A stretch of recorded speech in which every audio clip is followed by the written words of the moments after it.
मामलात चल रहे हैं पाकिस्तानी टीम के लिए ऑस्ट्रेलिया का दौरा, क्योंकि अब तक पाकिस्तान ने सिर्फ 4 ही टेस्ट मैच जीते हैं ऑस्ट्रेलिया के दौरे पर। जब पाकिस्तानी टीम पहली मरतबा गई थी 1964-65 में, उसके बाद से सिर्फ 4 टेस्ट मैच पाकिस्तान जीता है। और अब शान मसूद को कप्तानी का ताज पहना दिया गया। आप समझते हैं कि ये उनके लिए डू और डाई सिचुएशन है, क्योंकि उनकी गुज़िश्ता चंद टेस्ट इनिंग्स में कारकर्दगी इतनी अच्छी नहीं रही है? देखिए, उनके लिए एक बड़ी मुश्किल सूरत हाल तो इसलिए तो ज़रूर है कि पाकिस्तान के लिए ऑस्ट्रेलिया का दौरा कभी भी कोई इतना खुशगवार यादें लेकर ख़त्म नहीं हुआ। पाकिस्तान ने हमेशा वहाँ पर मुश्किल हालात का सामना पाकिस्तान की टीम को रहा। पाकिस्तान की बड़ी बड़ी टीमें बहुत मजबूत खिलाड़ियों वाली, बहुत ही माने हुए खिलाड़ियों वाली भी जब खेलने के लिए ऑस्ट्रेलिया गई हैं तो उन्हें मुश्किलात का सामना रहा। लेकिन ये वाली टीम तो बिल्कुल ही इसमें तो आपको ना तजर्बा नजर आता है, ना टेस्ट के स्पेशलिस्ट नजर आते हैं, ना आपको इसमें कोई वो महारत नजर आती है कि जो 5 दिन टेस्ट क्रिकेट खेलने वाली जिसमें आपको खूबियां नजर आती हों।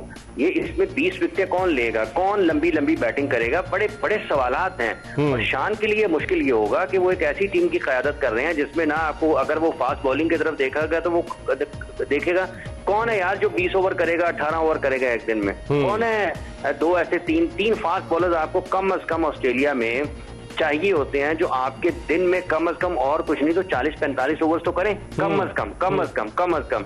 आपके पास वो नहीं होंगे तो मुश्किलात उनके लिए होंगी। फिर स्पिनर्स के लिए स्पिन बॉलिंग में भी पाकिस्तान का यही हाल है। तो पाकिस्तान के लिए ये दौरा ऑस्ट्रेलिया बहुत मुश्किल साबित हो सकता है। और जिस हिकमत अमली के तहत हम जाते हैं ना, और जिस तरीके से हम बयानात देते हैं, जिस तरीके से हम क्रिकेट को चला रहे हैं, जो आता है वो ये समझता है कि शायद मैंने अपनी सोच के मुताबिक चलाना है। तो पाकिस्तान क्रिकेट बोर्ड इन दिनों उन टॉप क्रिकेटर्स के रहमो करम पर है, उन टॉप क्रिकेटर्स के रहमो करम पर है, उन टॉप क्रिकेटर्स के रहमो करम पर है जिनकी आज तक किटें नहीं उतरी, ना उनके हाथ से बॉल निकला है, ना उनके हाथ से बल्ला गया है। और आज भी वो पाकिस्तान क्रिकेट बोर्ड को अपनी अंदाज में चलाना चाह रहे हैं। ये बिल्कुल हॉकी, बेग साहब के बिल्कुल हॉकी की तर्ज पे क्रिकेट की तबाही का सफर हम शुरू कर रहे हैं। हॉकी पे भी हम प्रोग्राम करेंगे, आपको फोन लाइन पर लेंगे हम। हॉकी पे हम ओलंपियंस ने हॉकी का बेड़ा गर्क और तबाह किया, एक बड़ा हिस्सा उनका है। इसको बचा के रखें इमरान, इसको बचा के रखें। कलीमुल्लाह और वसीम फिरोज हमारे साथ होंगे तो हॉकी पे आपको जरूर लेंगे, क्योंकि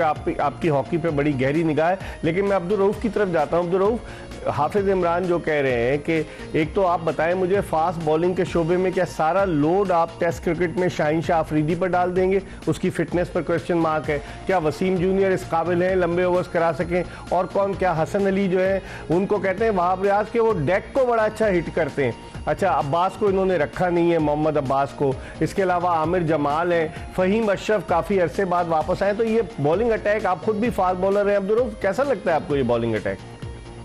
देखिए इकबाल, सबसे पहले तो ये हाफिज साहब ने जो बात किया ना, ये करप्ट जो ये साबका क्रिकेटर्स हैं और करप्ट क्रिकेट ऑर्गेनाइजर्स हैं, इन्होंने बेड़ा कर किया हॉकी की तरह और आगे भी करेंगे। दूसरा, जहाँ तक ये फास्ट बॉलिंग की आप बात कर रहे हैं, तो फास्ट बॉलिंग इन्होंने तैयार ही नहीं की। सबसे पहले तो बेसिक पे आए ना कि आपने ओबलाइज क्यों किया अपने रिश्तेदारों को, अपने भाइयों को। पाकिस्तान की फास्ट बॉलिंग के कोचेस क्यों लगाया? जूनियर लेवल पर आपने क्यों ऐसे लोगों को लगाया जो इस काबिल ही नहीं थे? तो जब वो इस काबिल नहीं थे तो वो आपके 3 फॉर्मेट में अलग-अलग आपको प्लेयर तैयार करके ही नहीं दे सके। कब तक ये ऐसे लोगों को आप मोबिलाइज करते रहेंगे? आप शाहीन अफरीदी को आप सब कह रहे हैं कि ये बड़ा, इसको main as a main bowler लेकर जा रहे हैं वहां पे ऑस्ट्रेलिया में, मगर शाहीन अफरीदी जब इंजरी के बाद वापस आया तो उसको रिकवरी टाइम पूरा नहीं दिया गया। इस वजह से जो उसका फ्रंट फुट है वो थोड़ा सा साइड पे पड़ता है और वो मेरा नहीं ख्याल कि वो दोबारा इतनी ज्यादा इफेक्टिव इन स्विंग कराने में कामयाब होगा जो किसी जमाने में वो अपनी फ्लेक्स जो एक्सटेंशन थी नी की उसके साथ वो करवाया करते थे। वो बेसिकली वो नी डोमिनेंट बॉलर है। जब से उनका नी इंजर्ड हुआ है तो वो अब रन अप से बॉलिंग करने की कोशिश करते हैं। जब आप रन अप से बॉलिंग करने की कोशिश करेंगे, एक नी डोमिनेंट बॉलर जब रन अप से बॉलिंग करने की कोशिश करेगा तो वो हमेशा स्ट्रगल करेगा और उसको कोई दूसरी इंजरी होगी। तो वो आपके मेन प्रीमियर बॉलर है और वो भी स्ट्रगल कर रहे हैं और लॉन्ग फॉर्मेट में आगे स्ट्रगल कर रहे हैं। मैं आपको पहले बता रहा हूँ ये कि वो आगे ऑस्ट्रेलिया के टूर पर मजीद स्ट्रगल करेंगे अगर तीनों टेस्ट मैच वो खेले। उसके अलावा जो आप हसन अली को आपने डालें, जी हसन अली का क्या कह रहे थे?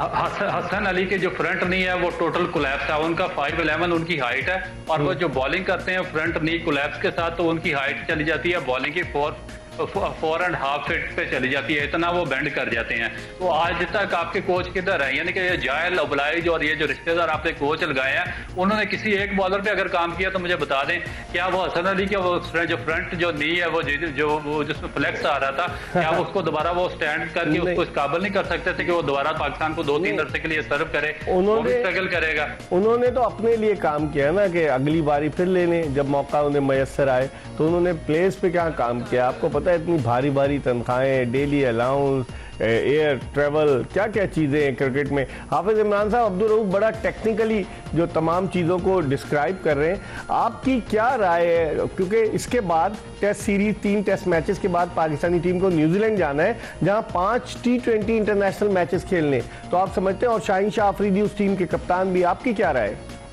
देखिए मेरे साथ 2 मुख्तलिफ फॉर्मेट हैं। पाकिस्तान के लिए T20 मैच खेलना मसला नहीं है, लेकिन अगर T20 मैच के T20 क्रिकेट के जरिए अगर आप अपनी क्रिकेट को बचाना चाहते हैं ना, तो फिर वेस्ट इंडीज की तबाही को अपने सामने रखें। गुज़िश्ता 10 बरसों में उन्होंने 2 T20 के वर्ल्ड कप जीते हैं, लेकिन वो 50 ओवर्स के वर्ल्ड कप में क्वालिफाई नहीं कर पाए हैं। T20 आपको एक हिस्सा जरूर है आपकी क्रिकेट का, जो आपको माली एतबार से या जो एंटरटेनमेंट है या लोगों को इंगेजमेंट के एतबार से वो आपको मुअस्सर जरूर हो सकता है उसमें, लेकिन आपकी क्रिकेट अगर खड़ी होनी है ना अपनी बुनियादों के ऊपर, उसने मजबूत होना है और उसने मकबूल होना है और उसने तवील मुद्दती चीजों के ऊपर पायदार कामयाबी हासिल करनी है, तो वो आपकी टेस्ट क्रिकेट के बगैर हो नहीं सकती है। पाकिस्तान क्रिकेट टीम की मौजूदा हालत जो है ये T20 क्रिकेट तक है, और पाकिस्तान क्रिकेट को जो चलाने वाले हैं उनकी भी सारी की सारी तवज्जो T20 क्रिकेट के ऊपर है। इस चेयरमैन क्रिकेट बोर्ड की मैनेजमेंट कमेटी को इस वक्त है, एक तरफ टीम वर्ल्ड कप खेल रही थी 50 ओवर्स का, इनको पावर हिटर्स की तलाश की फिक्र पड़ी हुई थी। बंदा है खुदा, इस वर्ल्ड कप के जो टॉप स्कोरर हैं उनमें से देखें कितने पावर हिटर हैं, कोई एक नजर आता है आपको उसमें?